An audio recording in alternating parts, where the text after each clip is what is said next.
Welcome to First Unitarian Society of Minneapolis, the birthplace of congregational humanism. We carry on that tradition of free thought today, dedicated to promoting a free search for truth, meaning, and justice. Our web address is firstunitarian.org. Thank you for joining us.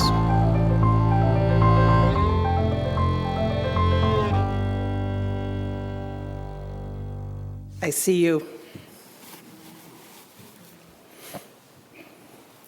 Do you remember hearing or reading the Hopi Elders' prophecy from June 2000?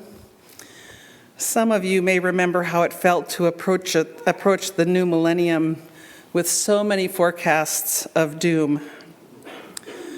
That time, like the time 5 years ago when a world pandemic was announced, like the times we are in now, brought up all the things: sorrow, uncertainty, anxiety, overwhelm, fear, and now plus now so much anger and outrage over the attempted authoritarian takeover of our country. It seems impossible to know what to do next. Where do we turn for guidance, for support, for solace?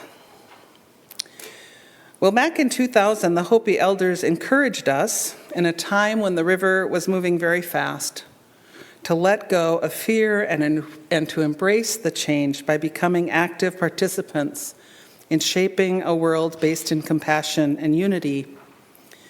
They said we should not look outside of ourselves, but rather ask if we're in right relation, if we know where our water is, if we know our garden. Create your community and be good to each other, they said. And here's the part that challenged me then, even as it challenges me now. They said, know, that is trust. Know the river has its destination. Let go of the shore, push off into the middle of the river. The middle of a fast-moving river. You know that feeling, I think, standing on the edge of something scary, both daring to jump in and wanting to run away. Neither option very attractive. But the elders tell us to jump. And when you do, they suggest looking to see who is in there with you, because they say the time of the lone wolf is over, and so gather yourselves. Gather in hope, compassion, and strength. And so, standing on the banks, we see this swiftly moving river, but we can also see, if we choose to trust, that there is a community of folks right there in it with us. It sucks to be in the middle of the river, and it's better with people around us. Now, what is also true that many, if not all of us, have had experiences that have led us to be leery of community. Expectations, rules, disagreements, conflicts, betrayals, exclusion, racism, homophobia, disappointment. Community is the personification of interpersonal dynamics writ large, making community easy to walk away from, or at best, easy to hold at a distance. And yet, we are a lonely population, isolated, siloed. U.S. Surgeon General Dr. Vivek Murthy has called it an epidemic of loneliness, which led to his office in 2023 publishing a full report on the healing effects of social connection and community. That report, speaking of trends in social connection, said that since the 1970s, participation in religious communities has declined. In 2020, only 47% of Americans said they belonged to a church or synagogue or mosque, and this is down from 70% in 1999. Religious community or faith-based groups have been proven to serve as communities of support, a place that can provide meaning and purpose, create a sense of belonging. Without these things, our health is literally compromised, the report says. And it's a fascinating read, so let me know if you'd like the link. It's pretty easy to find if you Google it. Showing up in community, wherever you can find or create it, is one of the bravest things we can do right now. Human beings need connection. This is how Brené Brown puts it. We are psychologically, emotionally, cognitively, and spiritually hardwired for connection, love, and belonging. These are irreducible needs of all people. It's what gives purpose and meaning to our lives. The absence of love, belonging, connection always leads to suffering. End quote. So here we are, First Unitarian Society of Minneapolis, a community of humanists. What do we have to offer in this epidemic of loneliness as we all stand on the banks of a swiftly moving river? Just this week, Fish Stark, who's the executive director of the American Humanist Association, wrote, "Humanists don't agree on everything, but one thing we've always known, encoded into the DNA of our shared philosophy, is that nothing else matters if we don't look out for each other." Nothing else matters if we don't look out for each other. Emphasizing this point, Rabbi Sharon Bruce wrote in her book, The Amen Effect, the book that Phil read from earlier, "The remedy to loneliness is social connection. That's the only way out. To truly flourish, our hearts naturally yearn for deep, meaningful connections. According to Maimonides, the great Jewish medieval philosopher, the relationships that form the emotional heart of our lives are those of mutual concern and shared purpose." Unquote.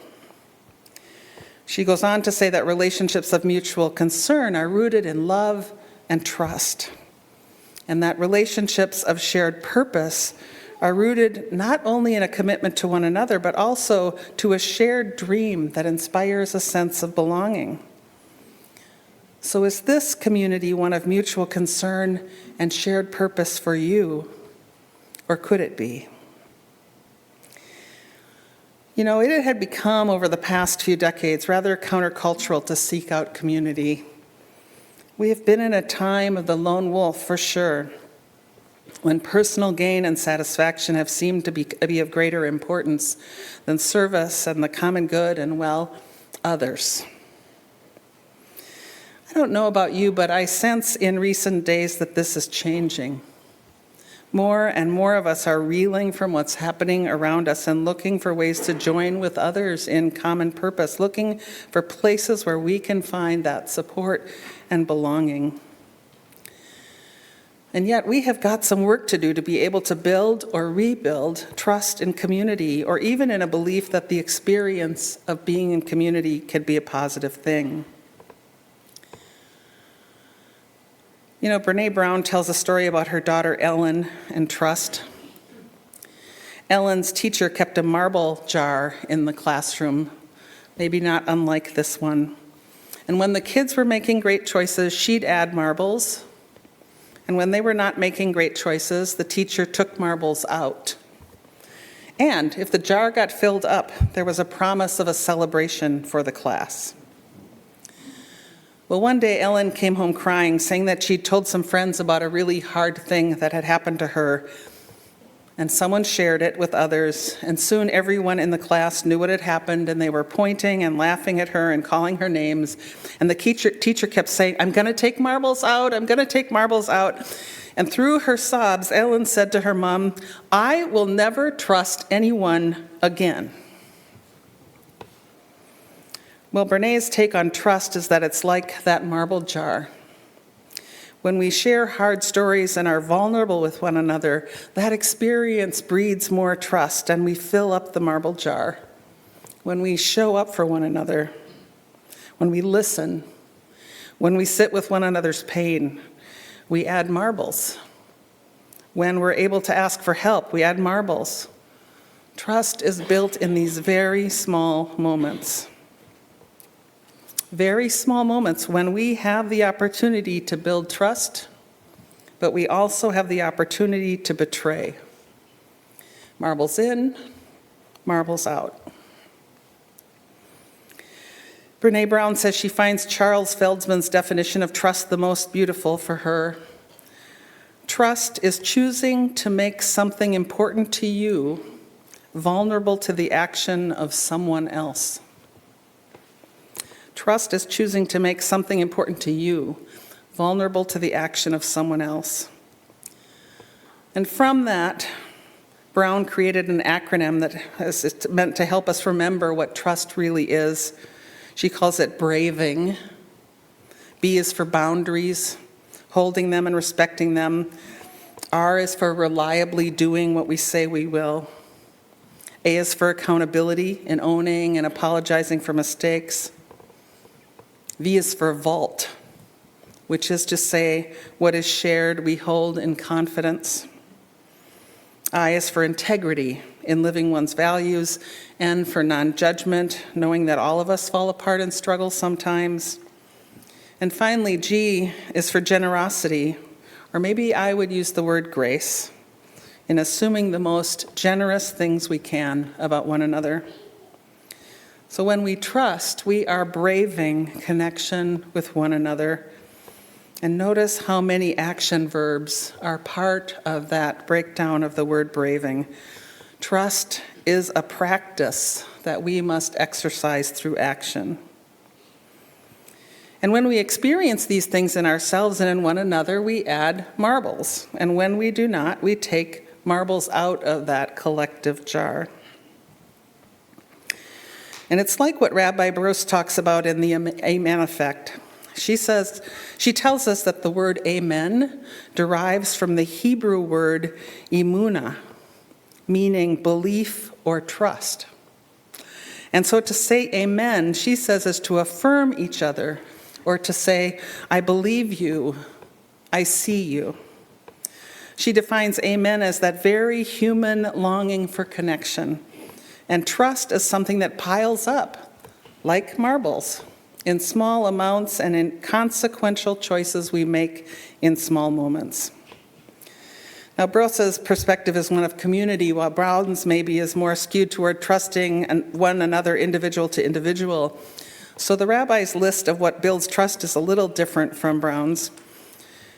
The first, she says, is to show up, as you did this morning. You have to show up for the experience of community, and you've done that today, and for the opportunity to contribute to the power of community. Showing up, erring on the side of being present matters, because your presence is essential to building community and trust. Brous also says that what builds trust is coming alive. That is to choose to live the life we have, to choose to do what is ours to do, as is familiar in words of benediction here, to choose what makes you come alive, because this is what the world needs. This is what the community needs. People who have come alive. And a community thrives when within it each person can fully express themselves and find their place of belonging. This adds marbles to the jar. Then Brous speaks of bearing withness. Withness. I think this is one of the most important things in religious community or in congregational humanism. Here we are at our best when we realize we don't have to save someone who's suffering. We just need to accompany them. We can't repair each other's broken hearts. We really just need to be there and to not look away.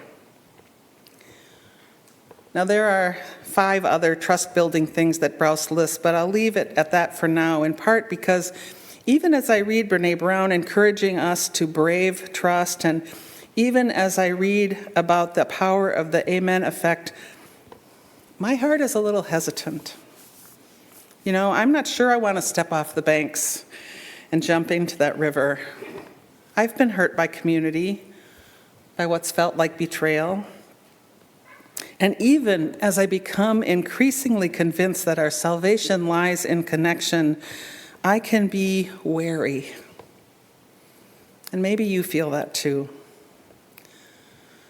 So I ask again, why should anyone show up for community at First Unitarian Society of Minneapolis? What do we have to offer in this epidemic of loneliness, this sea of distrust, as we all stand on the banks of a swiftly moving river? How do we make this place worthy of the trust of all who would join us? Now, I suppose the simple answer is that we have to be willing to make choices in all of the small moments, to do the things that add marbles to the jar. And we have to be willing, at those times when we take marbles out of the jar, to hang in there with one another, to listen, to heal, to forgive, to ask forgiveness, to bear witness. Frankly, if we can't do that, we're really not worthy of anyone's trust. Now, I believe First Unitarian Society aspires to be that place where we live joyfully and ethically in loving relationship with humanity and nature, where we aspire to support one another's journey toward meaning and connection in the here and now, where we aspire to live with integrity, to be reliable and accountable to one another, where we show up for building trustworthy community. And like so many other things, that's so much easier said than done. It can be really hard to put marbles back in the jar, and even harder to put it can be really hard to put marbles in the jar, and even harder to put the ones back that have been taken out. And this is the reality of life and community, I think. We are human, so human. And sometimes we do things that diminish our marble jar. And yet we can't let this be the thing we can't overcome or undo, especially in these times. Long ago, Hannah Arendt warned that terror can rule absolutely only over those who are isolated against each other. Therefore, one of the primary concerns of all tyrannical governments is to bring this isolation about, unquote. I say again, showing up for community over and over is one of the bravest things that we can do. It will be our salvation. There's no other way to get across the river. The only real liberation is collective liberation, and the only path to healing is one that's wide enough for all of us in community. And so I invite you to trust this, to lean into it, to give it a try. I see you. We are not alone. We are, each and every one, the ones we have been waiting for. Amen.